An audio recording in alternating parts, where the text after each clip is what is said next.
You told yourself 5 more minutes. That was 47 minutes ago. This is not just distraction. It's not laziness either. It's mind. And science has known how this works since 1948. In the next few minutes, I will show you 3 things that will help you break loose. Number 1, the experiment that predicted your addiction. Number 2, the 5 hidden ways it's silently reshaping your brain. And number 3, exactly how to rewire your mind and break free. Let's rewind. Harvard, 1948. A quiet, dim basement laboratory. A psychologist named B.F. Skinner conducts one of the most groundbreaking experiments in behavioral science. He places a hungry rat inside a metal box. The box contains a small lever. When the rat presses the lever, a pellet of food drops. Predictable, simple, cause and effect. The rat quickly learns the pattern. But then Skinner introduces a twist. The food no longer comes every time the lever is pressed. Sometimes it comes, sometimes it doesn't. Completely random. How does the rat respond to this change? What happens next is stunning. The rat starts pressing the lever obsessively, hundreds of times an hour, for no reason other than the possibility of a reward. That randomness created obsession. And Skinner noted, every time you swipe, you are pulling a digital lever. You don't know what post is coming next. A funny meme, a news headline, a like on your post, maybe, maybe not. And that's what keeps you coming back. The same principle Skinner discovered in a rat now lives in the pocket of over 7 billion people. And your brain is caught in the same loop. Decades later. Let's pause and fast forward to 2020. Germany, at the Heidelberg University MRI Center. A team of neuroscientists begin studying how chronic social media use affects the brain. They focus on the amygdala, the part of the brain responsible for emotional regulation, fear responses, and decision making. The results? Social media addicts showed a noticeable shrinkage in the amygdala. That's the same neurological pattern seen in individuals addicted to drugs like cocaine. The more time people spent online, the more that part of the brain atrophied. One participant, Anna, said, it felt like I couldn't feel anymore, like I was becoming less me. It wasn't just emotional numbness, it was anatomical change. You thought this was just a habit, but your brain is physically changing. This is not just about willpower. This is biology. Let's go to Hong Kong, 2021. Dr. Julian Lai and his team at the City University conducted a cortisol study on university students. Cortisol is a hormone responsible for stress. It spikes when you are in danger, when you are anxious, when you are overwhelmed. Lai's team monitored cortisol levels of students who use social media heavily. The findings? Mind-blowing.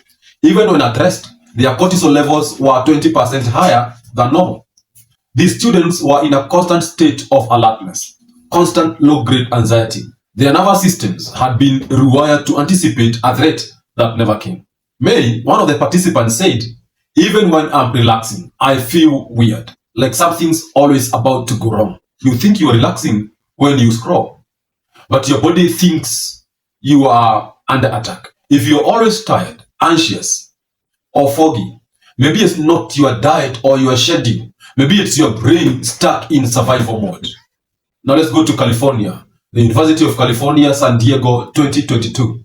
A research team runs a study testing short-form video consumption, specifically TikTok, on teenage attention span. They asked teens to complete memory and focus tests, comparing results from heavy TikTok users and those who don't use the app. The difference? Staggering. Heavy TikTok users scored 30% lower on memory recall, and they took twice as long to regain focus after being distracted by a notification. One subject, Louise, said, I just forget what I was doing, even mid-thought. Social media did not just distract them. It trained their brains for constant novelty and interruption. Their minds became conditioned for burst, not for depth.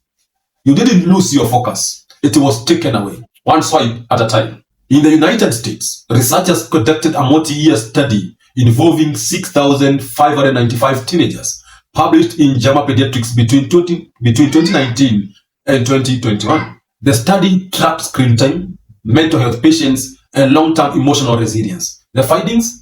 Teen girls who spent more than 3 hours a day on social media were dramatically more likely to experience depression, anxiety, and suicidal thoughts. One 15-year-old participant particularly wrote, even when I'm offline, I hear it. the scroll, the pressure. I can't feel anything. Social media doesn't just steal your time. It can steal your capacity to feel, to connect, to care. If the brain can be trained to feel nothing, it can be trained to feel everything again. Let's move from the US to London, 2009. A group of behavioral scientists at University College London begins researching habit formation. The question, how long does it take to build or break a habit? The answer, 66 days. It takes only 66 consistent days to create a new neurological pathway, to overwrite old patterns with new ones, to train your brain to crave something healthier. Your addiction is not permanent. Your brain is not fixed. It is plastic. It can change. You've been led to believe you are broken, that your mind belongs to an algorithm, that the best you can do is cope. But science says otherwise. Neuroplasticity is your superpower. Your brain is not locked. It's evolving every day. And that trap you are caught in, it was designed, but so was your way out. God knew it would happen, and therefore he created a way for you to get out of the traps. There are 3 steps to get out. Step number 1, make the slot machine boring. Your phone is a dopamine casino.